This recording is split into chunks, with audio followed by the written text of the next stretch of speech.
ជំរាបសួរពុកម៉ែបងប្អូនទាំងអស់គ្នាជាទីគោរពនិងជាទីរាប់អានជួបគ្នាជាមួយនឹងខ្ញុំបានខាត់ស្តង់ដារទៀតហើយតកតងទៅនឹងព័ត៌មានជាតិនិងអន្តរជាតិថ្មីនៅក្នុងដៃលោកអ្នកនៅពេលនេះប្រទេសថៃពុកម៉ែបងប្អូនមានការគ្រោះរំជួយដីចំនួន2ដងមកត្រឹមតែមួយផ្លេតប៉ុណ្ណោះហើយអ្វីដែលយើងចាប់អារម្មណ៍ពុកម៉ែបងប្អូនណាបាទគឺការរំយល់នេះគឺតាំងពីប្រទេសវៀតណាមចូលទៅដល់ដីថៃតែម្ដង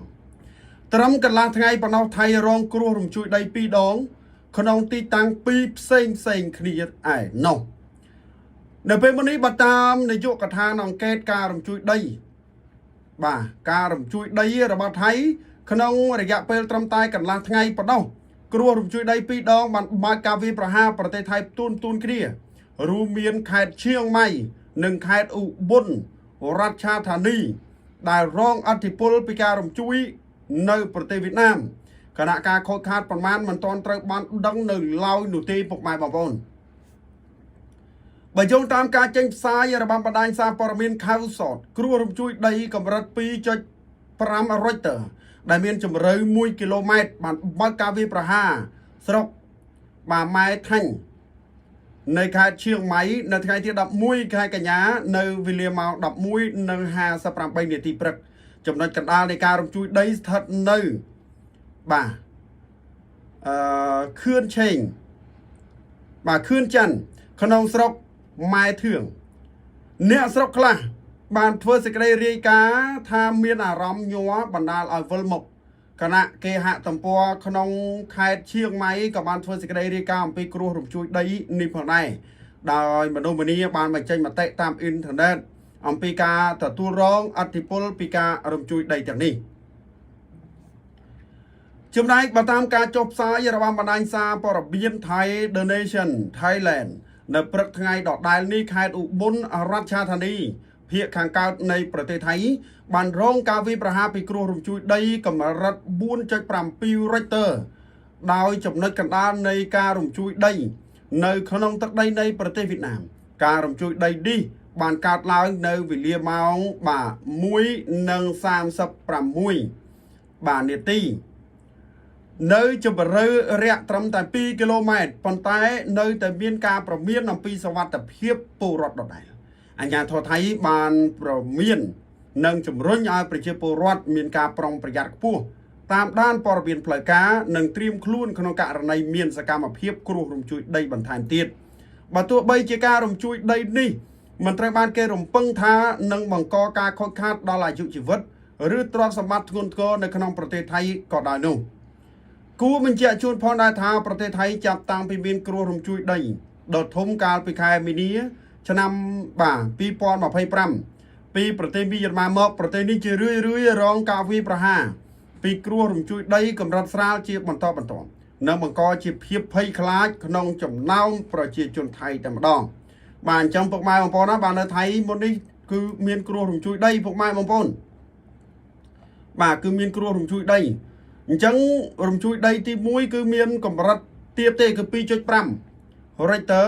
តែការរំជួយដីលើកទី2គឺមានបាទកម្លាំងរំញ័រនឹង 4.7 Richter ឯណោះនេះគឺជាបញ្ហាពុកម៉ែបងប្អូនណាបាទនេះគឺជាបញ្ហាអញ្ចឹងនៅក្នុងខេត្តឧបលរដ្ឋាភិបាលនេះគឺរងការរំជួយដីកម្រិតធ្ងន់គឺ 4.7 បាទអញ្ចឹងរំជួយដី2ដង2ខេត្តបាទដែលរងគ្រោះអញ្ចឹងរំជួយដីគឺនៅចំកណ្ដាលប្រទេសវៀតណាមតែម្ដងបាទសូមជម្រាបបាទវៀតណាមខាងជើងបាទចំពាក់កណ្ដាលតែម្ដងបាទនៅខ្វាងងីបាទនៅអីហ្នឹងបាទគឺសុទ្ធតែរងនៅការរំជួយឲ្យនៅដាណាងបាទដាណាងហ្នឹងគឺវៀតណាមខាងជើងហើយបាទនៅដាណាងនៅអីហ្នឹងគឺសុទ្ធតែរងគ្រោះដោយសារតែគ្រោះ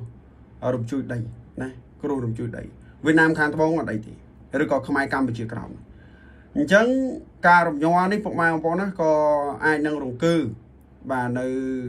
ទឹកដីខេត្តមួយចំនួនរបស់កម្ពុជាដែរបាទដែលជាប់ព្រំដែនវៀតណាមបាទភាគកណ្ដាលបាទណានៅតំបន់ប៉ោយទៅហ្នឹងបាទនៅស្នែងបើយើងមើលជាក់ស្ដែងទៅគឺផែនទីកម្ពុជាគឺដូចជារូបគោអញ្ចឹងបាទគឺនៅស្នែងហ្នឹងបាទនៅស្នែងហ្នឹងគឺអាចនឹងរង្គើដល់តែអ្វីដែលចាប់អារម្មណ៍គឺថៃបាទគឺវានៅចំខ្សែរញ័រហ្នឹងតែម្ដងអ cho rồng nhóa cho tao đào thầy nè nó xì skate nơi ấy đi sao là nhói bà bốn ra cha thằng đi đó sao là nhói bà sờ rân đi còn nhóa đấy bọc ngoài bọn bà đó sờ rân tiết mình thò mà đa tế bà rồng chui đây đi bà giờ chúng ta mà nó cứ pot Campuchia là cơ Campuchia là cơ tích tại nó chập ra bọn rồng nhóa nó cứ Việt Nam bọc trôi tới bà láo cắt trôi tới thay cho mà bà bọc xì skate bốn ra cha thằng đi nữa ô bà đo coi đó bà mình chưa đừng thò mà ra thì chẳng buộc mai mà bọn nó thấy ở lại đi cặp bông tại nhom nhi từ đây kêu đồng chui đây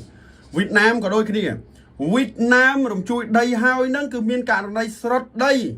pi 10 năm tới 10 năm nó cứ srot từ cao được trong ban chụp điệp chun buộc mai mà bọn Việt Nam ban từ cái hai thằng pưng po bà rock nè chụp riêng rồi ban chụp post là bay một sắc xa ông pi sẵn than đây là bao Việt Nam thà hết ấy ban chia mà năm tới 10 năm chơi ta srot tiếp tới đây chơi ta srot từ cao srotไปได้ niveau ទឹកសមុទ្រកាន់តែកើនទៅអញ្ចឹងអនាគតវៀតណាមនិងថៃគឺត្រូវលិចក្នុងទឹកសមុទ្រដូចគ្នាណាពីព្រោះអី niveau ទឹកសមុទ្រកាន់តែកើនមូលហេតុអីដែលខ្ញុំនិយាយអញ្ចឹងពុកម៉ែបងប្អូនណាបើយើងមើលទៅកាន់តំបន់ប៉ូលមហាសមុទ្រតកគឺកាន់តែរលាយដោយសារតែបំរែបំរួលអាកាសធាតុពីមួយឆ្នាំទៅមួយឆ្នាំហ្នឹងគឺមានការប្រែប្រួលអាកាសធាតុជានិច្ចត្រង់ចំណុចទាំងអស់នេះហើយដែលធ្វើឲ្យនីវ៉ូទឹកសមុទ្រនៅលើសកលលោកនៅលើភពផែនដីនេះកាន់តែខ្ពស់នៅពុកម៉ែបងប្អូនកាន់តែខ្ពស់ពីមួយឆ្នាំទៅមួយឆ្នាំពីមួយឆ្នាំទៅមួយឆ្នាំសន្តានដីអត់មានកើនទេសន្តានដីគឺនៅដដែលនេះកាន់តែមានភាពរិចរិលថែមទៀតអញ្ចឹងអនាគតទៅអាចនឹងលំបាកណាអាចនឹងលំបាកថៃវៀតណាមអាចនឹងលិចពុកម៉ែបងប្អូនណាដោយសារតែសន្តានដីទៀប